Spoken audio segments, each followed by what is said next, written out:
Well done, Wit Studios. They have successfully beat the manga. Like, the anime, in my opinion, is vastly superior compared to the manga with just these 2 episodes. Like, a lot of the things that bugged me when I read the manga has been fixed with these past 2 episodes.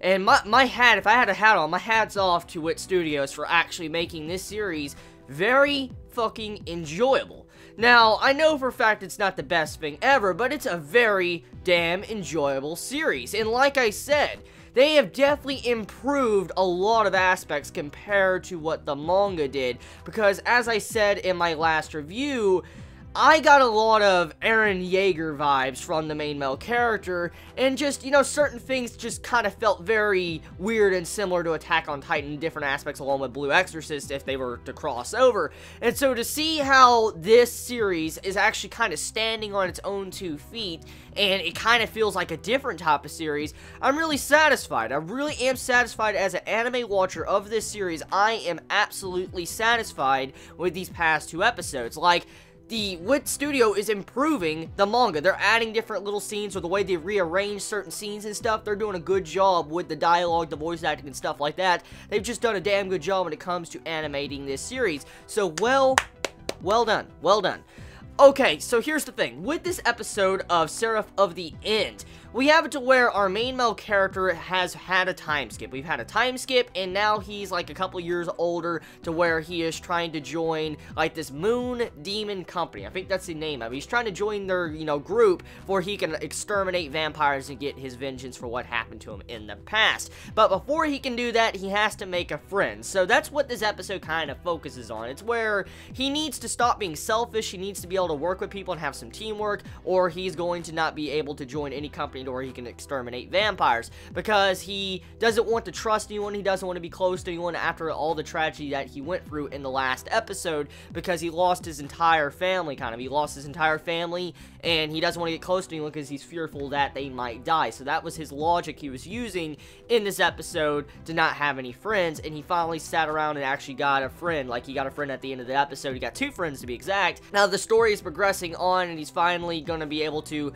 not be suspended from his jobs of hunting down different monsters and creatures and stuff like that. Speaking of the monsters and creatures, now I have no idea what's really going to happen past this point, because this has almost covered the entirety of Volume 1. We're almost done with Volume 1, and so I have no idea what really is going to happen much after this point.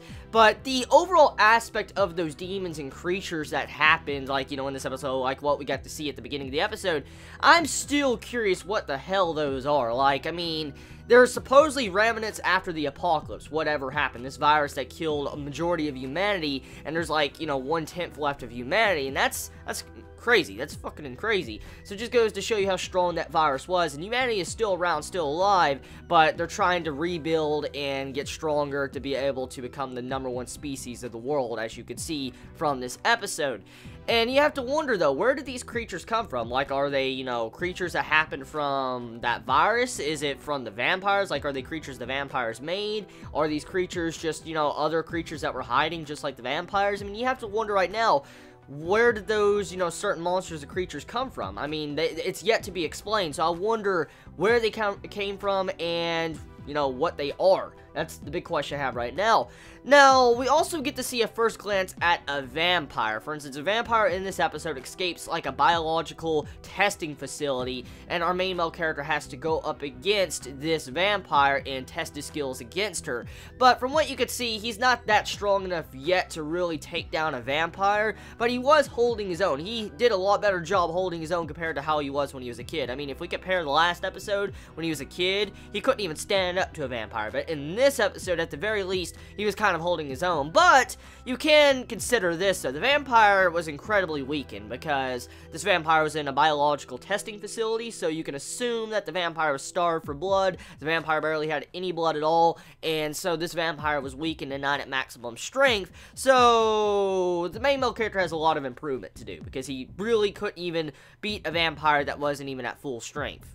So Yeah, he needs to get stronger, definitely, just definitely. But we also get a glimpse in this episode about these cursed weapons, or cursed sword. When the vampire gets stabbed by the colonel, dude, the lieutenant colonel, she gets stabbed straight through, and you see the vampire's like, oh shit, you have a cursed sword, and then she evaporates and turns and, like, dries up and dies. So you can assume that there's cursed swords and stuff like that, and this is probably the only effective way of taking down vampires. So our main male character needs to get a hold of one of those weapons. He does. He has a normal weapon, which was pointed out by that dude, and so he needs to get a cursed weapon to be able to fight these vampires and other creatures.